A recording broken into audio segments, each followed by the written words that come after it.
All right, so today we're going to put the engine into the MG. So let me walk you down what we got planned here. First of all, I got a winch in my attic, and I've got the engine stripped down to make it as light as possible, and also, it doesn't have the timing chain, the front end, doesn't have the head on it, doesn't have the distributor, and this is important.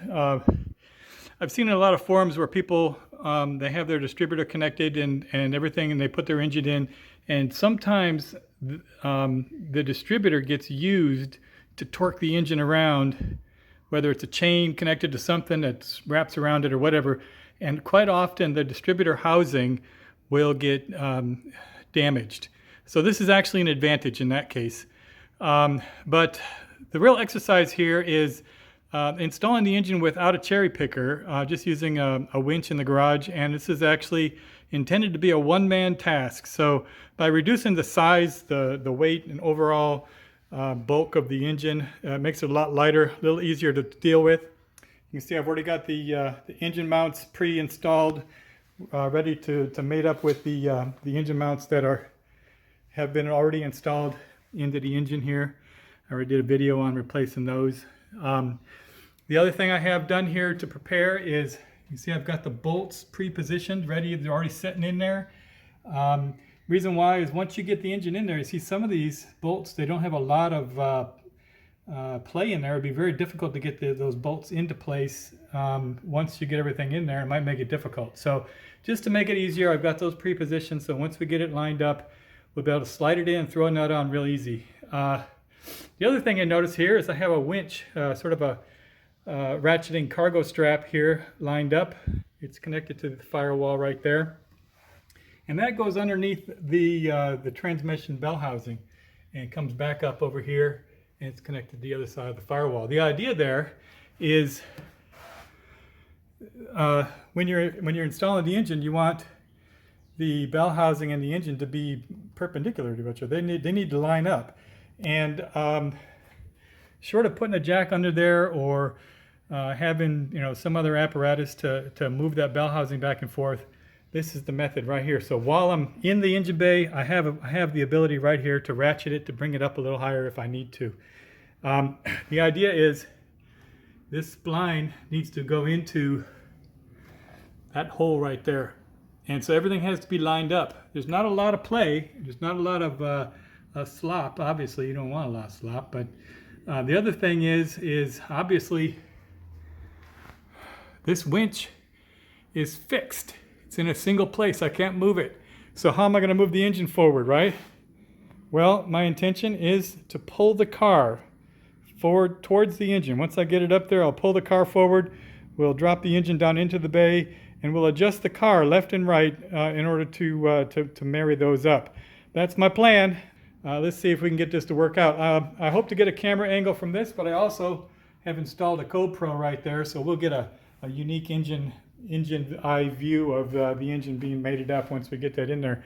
So let's get this going. It's about 102 degrees in the garage today, so I want to get that garage door closed before the sun gets any further in. All right, let's light this thing up.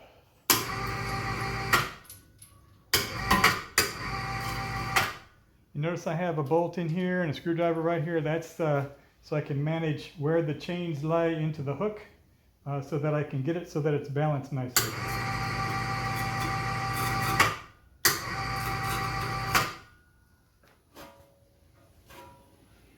I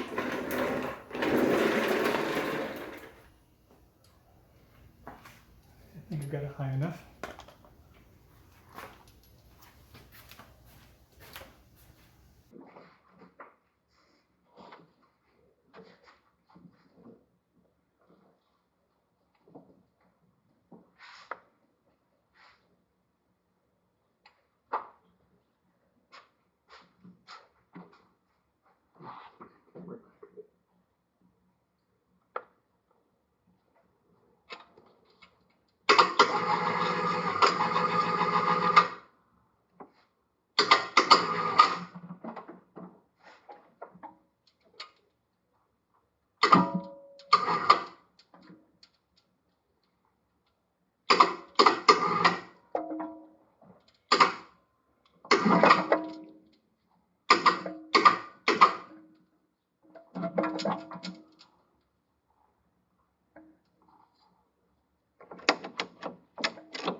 Okay, we got that lined up.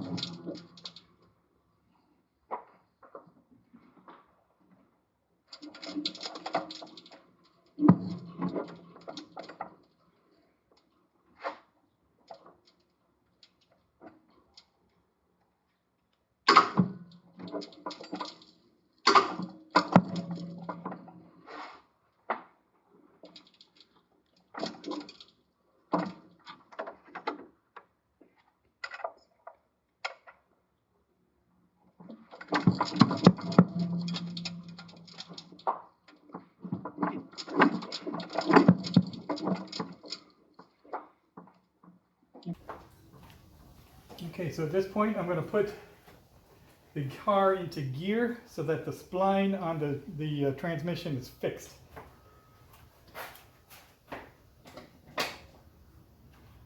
All right, that way I can jog the engine back and forth to get the spline to match up. Get the speed up to get out of the way.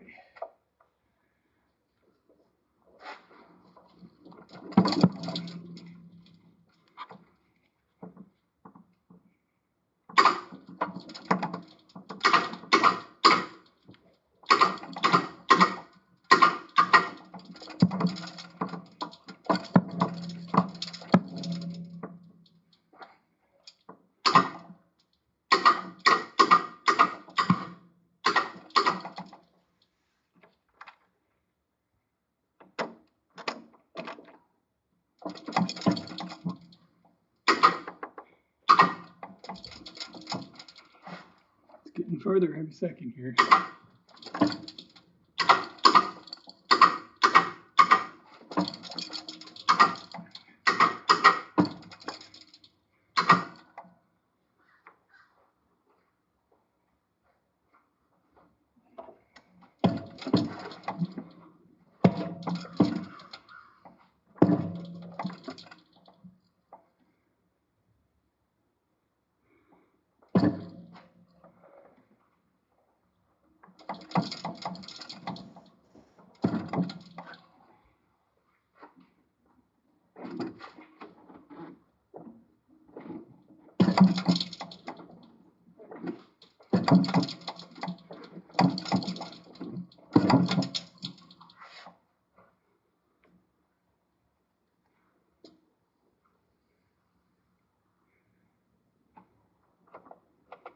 Speedometer cable keeps getting in the way.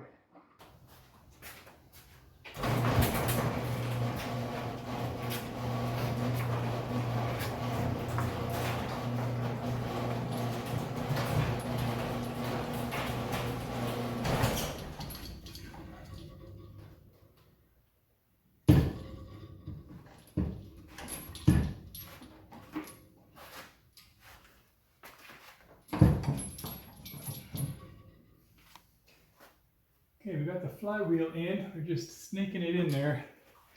Got to get it past that pilot bearing. See, I've got the engine mounts. They're lined up pretty well. It's getting really close. Let's see if we can just lay the weight in there.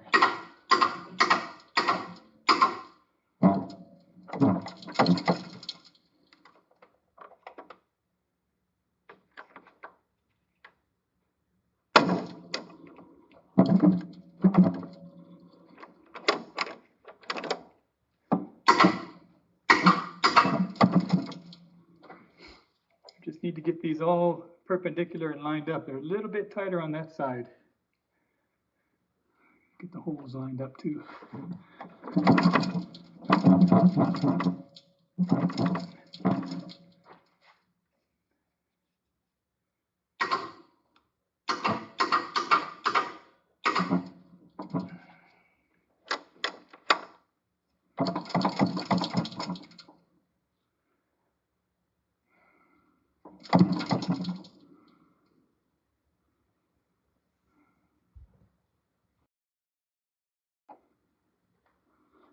See if I can get one of these lights. There we go.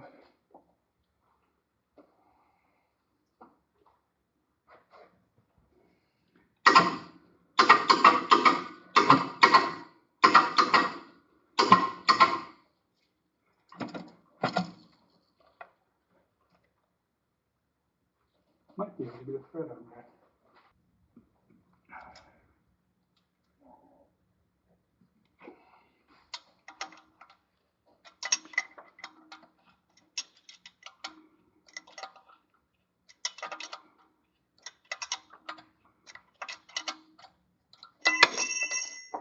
Of course, that's how that works, isn't it?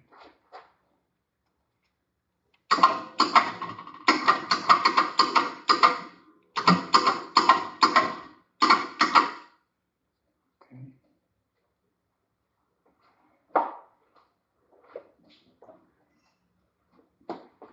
Let's get a thread on this other one.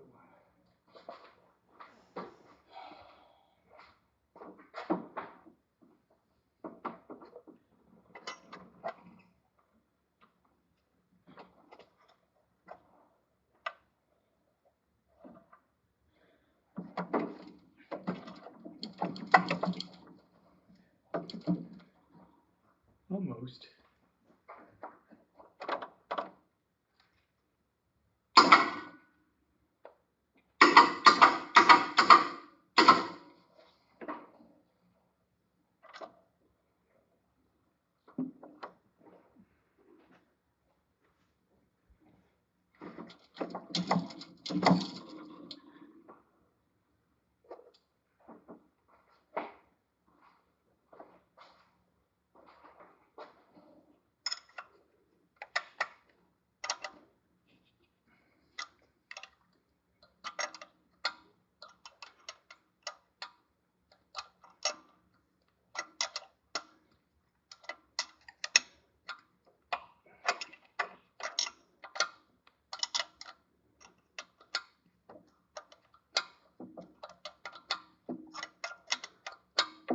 And there you go, that's coming together. Get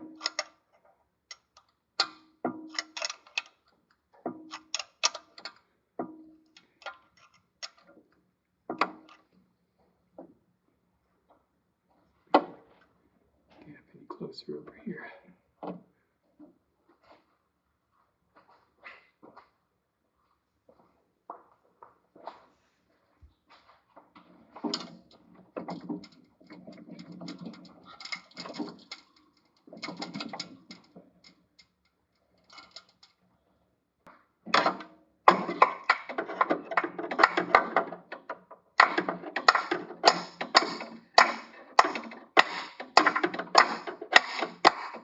All right. So this should give us 2 bolts, some threads.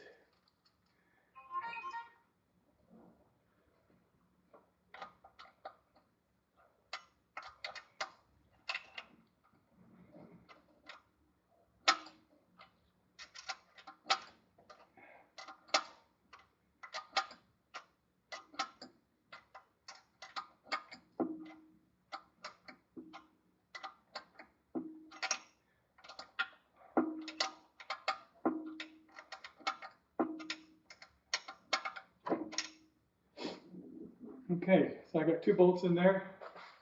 I'm going to turn the engine over a little bit and make sure that that spline, it's in gear, so if I turn the engine over, the car should move a little.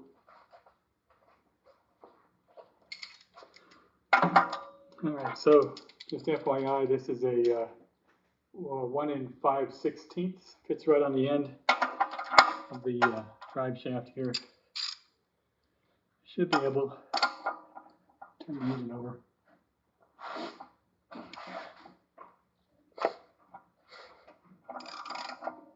And you can see the car is moving, so that tells me that the spline is engaged. Excellent. All right, so let's work on getting a couple more of those bolts engaged and just tighten this baby up. So I hope this is one of those things where if you say to yourself, oh, I could never pull the engine out of my car, and then you decide that it's not something that you want to undertake, I want to just kind of demonstrate that it is kind of a thing. It's not that impossible, and I'm not really using any special tools, and I don't have to have a big crane in my garage. Having a winch in the attic like that is very, very convenient. So I'm probably going to speed it up from here, but that is that. And I'll give you a runaround of all the parts that come together as they come together. All right, so there you go. Engine is installed. When last I left you here, I had started tightening up some of these bolts on the top here. I still have to go back in and put some lock bolts or the split washers in there, and I'm going to put a little bit of thread lock on there as well. These are 3-inch bolts, and the idea behind that is that see how long they are. You need to draw the engine to the bell housing, and so the only thing I would take away from this is when you get one in, don't tighten it all the way. Just get that one and work on getting them all, and you need to tighten them all in sort of, they have to all get tightened at the same time. So you can't tighten one of them, because what happens is the engine gets cattywampus and then it won't slide in. So if you just do a little bit each one and draw the engine into the bell housing, it's a whole lot easier. See, I still have to marry up the engine mounts, but that's just some cleanup work. Here's the other engine mount here. It needs to be married up and put a bolt in there. On this side, the reason why I wanted to bring over here, this bolt right here is a 3-inch bolt. And you can see it really does not block access to the oil out port. But what you'll notice is the threads on that bolt are really close to the block.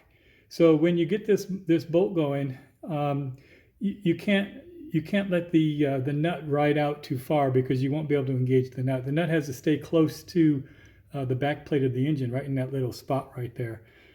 So be aware of that when you're working on it. The bolt doesn't intrude, it doesn't touch or anything, but you don't have room for a nut on the end. You need to keep the nut kind of in the middle in order to tighten that up. This one down here was kind of a bear, because underneath the engine there's 2 bolts that have a little bracket that goes to the transmission cross member, and I had to pull those 2 together before I could get this one together. And I think the real reason is because this open area right here by the starter, it didn't have a lot of torque, and so you really didn't have the ability to pull it together. But again, just little bits at a time. Don't try to get one tightened all the way down. Just tighten each one just a little bit and draw the whole engine together. It's a very, very tight machine fit. So next thing to work on is the head, and that's what my next video is going to be on, is what kind of head can go onto what kind of block. And here's a little spoiler alert. These little notches are a telltale sign of what kind of head that you can put on this block. Cheers.